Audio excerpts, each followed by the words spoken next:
శనివారము అంటే 24వ తారీఖు ఒక major fire accident Nampally station రోడ్లో జరిగింది. సో దాంట్లో ఒక ఫర్నిచర్ షాప్ ఏదైతే ఉందో వాళ్ళు సెల్లార్లు అంతా కూడా వేల కొద్దీ ఫర్నిచర్ని స్టోర్ చేసి, ఇదంతా కూడా బయట నుంచి వచ్చినటువంటి ఫర్నిచరు, ఆ ఫర్నిచర్ని అంతా కూడా వేల కొద్దీ కుర్చీలు ఇతర సామాగ్రి అంతా కూడా సెల్లార్స్లో వాళ్ళంతా డంప్ చేసి అక్కడ ఎవరైతే గనక దాంట్లో రెసిడెంట్గా అంటే అక్కడ పనిచేసే వాళ్ళు కూడా దాంట్లో కొంతమంది అక్కడ ఎవరైతే నివాసంగా ఉండేవాళ్ళు అక్కడ ఫైర్ యాక్సిడెంట్ జరగటం, ఆ ఫైర్ యాక్సిడెంట్ తోటి మొత్తం వాళ్ళకి బయటకు వచ్చే పరిస్థితి లేకుండా మొత్తం కూడా ఈ ఎవరైతే లోపల ఉన్నటువంటి వాళ్ళు దాదాపు 5గురు చనిపోవటం కూడా మనం చూసాం. సో ఇది చాలా దురదృష్టకరం, చాలా బాధాకరమైన విషయం. సో దీంట్లో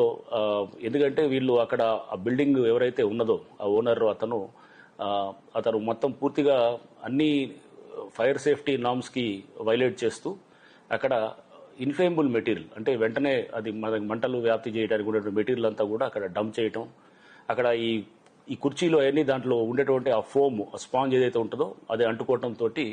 ఆ ఫైర్ కంట్రోల్ చేయటం కూడా చాలా కష్టతరమైంది. ఫైర్ డిపార్ట్మెంట్ వాళ్ళు, పోలీసు, హైడ్రా ఇట్లా ఎంతమంది అందరూ, రెవెన్యూ డిపార్ట్మెంటు, జిహెచ్ఎంసీ అందరూ కూడా దీంట్లో భాగస్వాములై ట్రై చేశారు కానీ బట్ దాంట్లో మనం దురదృష్టవశాత్తు 5గురు చనిపోవటం కూడా జరిగింది. ఈ నేపథ్యంలో ఇప్పుడు హైడ్రా అండ్ అట్లానే GHMC and fire department, electricity department, ఇంకా ఇట్లా అందరూ కూడా ఇంకా రెవెన్యూ డిపార్ట్మెంటు అందరం కూడా దీంట్లో ఈ ఇన్సిడెంట్ దీని మీద మేము వెంటనే ఈ ఆడిట్ని చేయాలని చెప్పి నిర్ణయించుకోవడం జరిగింది. ఫీల్డ్ చెక్స్ చేస్తూ ఎవరైతే గనక ఈ ఫైర్ సేఫ్టీ నామ్స్కి విరుద్ధంగా పెద్ద ఎత్తున కూడా ఇన్ఫ్లేమబుల్ మెటీరియల్ డంప్ చేస్తున్నారో, డంప్ చేసి దాని ద్వారా రేపు ఏంటంటే ఎండేంజరింగ్ ఇది human lifes or public safety, ఇటువంటి పరిస్థితులు మనం చాలా చూసాం. చాలా ఫైర్ యాక్సిడెంట్స్లో కూడా ప్రధానమైన కారణం ఏంటంటే అక్కడ ఎలక్ట్రికల్గా ఎక్కడో చోట చిన్న షార్ట్ సర్క్యూట్ అవ్వటం,